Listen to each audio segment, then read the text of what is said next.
നമസ്കാരം. നാണയശേഖരത്തിലേക്ക് നോക്കിയപ്പോഴാണ് ഞാൻ ഒന്ന് ചിന്തിച്ചത്, ഇത് വെറും പഴയ നാണയങ്ങളോ ലോക കഷണങ്ങളോ മാത്രമല്ല. നൂറ്റാണ്ടുകൾക്ക് മുമ്പ് നമ്മുടെ പൂർവികർ ജീവിച്ച മണ്ണിലെ വലിയൊരു ചരിത്രമാണ് ഇതിലുള്ളത് എന്ന്.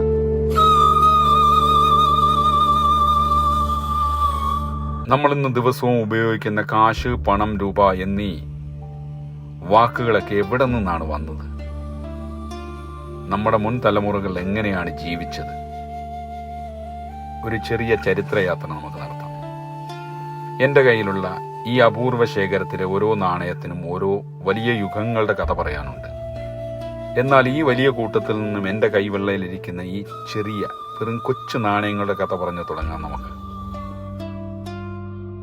ഈ ചെറിയ നാണയത്തൊട്ടുകൾ ശ്രദ്ധിക്കൂ. ഇതാണ് പഴയ തിരുവിതാംകൂർ രാജ്യത്ത് നിലനിന്നിരുന്ന ലോകത്തിൽ തന്നെ ഏറ്റവും ചെറിയ ചെമ്പ് നാണയങ്ങളിലൊന്നായ ഒരു കാശ്.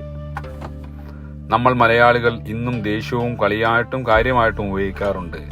എൻ്റെ കയ്യിൽ കാശില്ല, അവനെ ഒരു കാശിന് കൊള്ളില്ല, കാശിന് കൊള്ളാത്തവൻ എന്ന് നമ്മൾ അറിഞ്ഞോ അറിയാതെയോ ഉപയോഗിക്കുന്ന ആ പ്രയോഗത്തിന്റെ യഥാർത്ഥ ഉടമത ഇവനാണ്, ഇവൻ മാത്രമാണ്, ഈ നാണയമാണ്. ഈ കൊച്ചു നാണയങ്ങളിലേക്ക് നിങ്ങൾ സൂക്ഷിച്ചു നോക്കിയാൽ ഒരു കൗതുകം കാണാം. ഇവയൊന്നും ഓരോ വലിപ്പത്തിലോ ഓരോ ആകൃതിയിലോ അല്ല ഇരിക്കുന്നത്. ചിലത് അല്പം നീണ്ടത്, ചിലത് വശങ്ങളിൽ കൃത്യമായ വട്ടത്തിലല്ല. എന്തുകൊണ്ടാണ് ഈ വ്യത്യാസമെന്ന് അറിയാമോ? ആധുനിക യന്ത്രങ്ങൾ നമ്മുടെ മണ്ണിലേക്ക് വരുന്നതിന് മുമ്പേ പൂർണ്ണമായും കൈകൊണ്ട് ലോകം ഒരുക്കി തല്ലിപ്പരത്തി മുദ്ര കൈകൊണ്ട് അടിച്ചുണ്ടാക്കുന്നത് കൊണ്ട് തന്നെ ഇതിൽ ഒരെണ്ണം പോലും മറ്റൊന്നിനെ പോലെ കൃത്യമായിരിക്കില്ല. ഓരോ നാണയത്തിനും അതിൻ്റെതായ വലിപ്പവും വടിവും ഉണ്ടാകും. ആ നിർമ്മാണ വൈവിധ്യമാണ് ഇതിനെ ചരിത്രത്തിലെ ഏറ്റവും മനോഹരമായ വിസ്മയമാക്കുന്നത്. ഈ കൊച്ചു നാണയത്തിന്റെ ഒരു വശത്ത് കാണുന്ന ആ 6 ചെറിയ കുത്തുകൾ ശ്രദ്ധിച്ചു.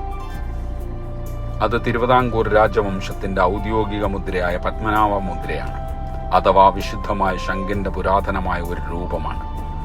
മറുവശത്ത് മനുഷ്യരൂപം പോലെ തോന്നിക്കുന്ന പുരാതനമായ ഒരടയാളവും കാണാം.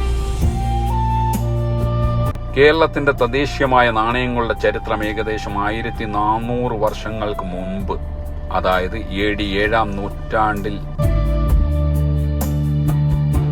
പ്രചാരത്തിലുണ്ടായിരുന്ന കുരുമുളക് മണിയോളം പോന്ന രാശിപ്പണം എന്ന സ്വർണ്ണ നാണയത്തിൽ നിന്നാണ് ഇത് തുടങ്ങുന്നത്. ആ പുരാതന രാശിപ്പണത്തിലുണ്ടായിരുന്ന അതേ ശംഖുമുദ്രയുടെയും രാശി അടയാളങ്ങളുടെയും പാരമ്പര്യം തന്നെയാണ് നൂറ്റാണ്ടുകൾക്കിപ്പുറവും ഈ കാണുന്ന തിരുവിതാംകൂർ ചെമ്പുകാശുകളിലേക്കും പകർന്നു നൽകിയിരിക്കുന്നത്. മാർത്താണ്ഡവർമ്മ മഹാരാജാവ് രാജ്യം പത്മനാഭസ്വാമിക്കായി സമർപ്പിച്ച് ആ തൃപ്പടിദാനത്തിന് ശേഷം താങ്കളും പത്മനാഭദാസന്മാരായി പ്രഖ്യാപിച്ച രാജാക്കന്മാർ ഭരണം നടത്തിയിരുന്ന ആ കാലഘട്ടത്തിൽ ജീവിക്കുന്ന തെളിവാണ് എൻ്റെ കൈവെള്ളയിലിരിക്കുന്ന ഈ കൊച്ചു കാശുകൾ. ഇനി നമ്മൾ ഇതിൻ്റെ മൂല്യം കൂടി അറിഞ്ഞിരിക്കണ്ടേ? ഇന്നത്തെ പോലെ 100 പൈസ ചേരുമ്പോൾ 1 രൂപയാകുന്ന കണക്കല്ല അന്നുണ്ടായിരുന്നത്. അന്നത്തെ കണക്ക് വളരെ രസകരമാണ്. 16 കാശ് കൂടിയാൽ 1 പണവും, 4 പണം കൂടിയാൽ 1 ചക്രവും, 28 ചക്രം കൂടിയാലാണ് 1 തിരുവിതാംകൂർ രൂപയാകുന്നത്. അതായത് 1 തിരുവിതാംകൂർ രൂപ ഉണ്ടാക്കാൻ ഈ കാണുന്ന ചെറിയ കാശുകൾ 448 എണ്ണം വേണമായിരുന്നു. അതുകൊണ്ട് തന്നെ ഇതിനെ കിഴിപ്പണം എന്നുകൂടി അറിയപ്പെട്ടിരുന്നു. ഈ നാണയങ്ങൾ കമ്പോളങ്ങളിൽ വിനിമയം ചെയ്യപ്പെട്ടിരുന്ന ആ കാലത്തെ കേരളത്തിന്റെ സാമൂഹിക ചരിത്രം കൂടി നമ്മൾ കൃത്യമായി അറിഞ്ഞിരിക്കുന്നത് നല്ലതാണ്. ഇന്നത്തെ പോലെ തുല്യതയോ ജനാധിപത്യമോ മനുഷ്യാവകാശങ്ങളോ ഒന്നുമില്ലാതിരുന്ന കടുത്ത ജാതി വ്യവസ്ഥകളും അനാചാരങ്ങളും നിലനിന്നിരുന്ന ഒരു ഇരുണ്ട കാലമായിരുന്നു അത്. മനുഷ്യനെ മനുഷ്യനായി പോലും കാണാത്ത, വഴി നടക്കാനോ നല്ല വസ്ത്രം ധരിക്കാനോ സ്വാതന്ത്ര്യമില്ലാതിരുന്ന കാലം. അത്തരം കഠിനമായ സാമൂഹിക സാഹചര്യങ്ങളിൽ ജീവിച്ചിരുന്ന നമ്മുടെ മുൻ തലമുറകൾ അന്നത്തെ കമ്പോളങ്ങളിൽ താങ്കളുടെ വിശപ്പടക്കാൻ ഉപ്പോ കപ്പയോ ചെറിയ സാധനങ്ങളോ വാങ്ങാൻ നെട്ടോട്ടമോടിയപ്പോൾ വിനിമയത്തിനായി ഉപയോഗിച്ചിരുന്നത് ഈ ചെറിയ ചെമ്പുകാശുകളാണ്. പ്രമാണിമാരുടെ കയ്യിൽ സ്വർണ്ണപ്പണവും വെള്ളിപ്പണവും കിലുങ്ങിയപ്പോൾ സാധാരണക്കാരന്റെയും ദരിദ്രന്റെയും പോക്കറ്റുകളിൽ കിടന്ന് ശബ്ദമുണ്ടാക്കിയത് ഈ ഒരൊറ്റ കാശുകളാണ്. അതുകൊണ്ട് തന്നെ ഇതിൽ വെറുമൊരു ലോകത്തിന്റെ തണുപ്പല്ല ഉള്ളത്. കഠിനമായ ഒരു കാലഘട്ടത്തിൽ അതിജീവിച്ച നമ്മുടെ പൂർവികരുടെ വിയർപ്പിന്റെയും കഷ്ടപ്പാടിന്റെയും ചൂടാണ്.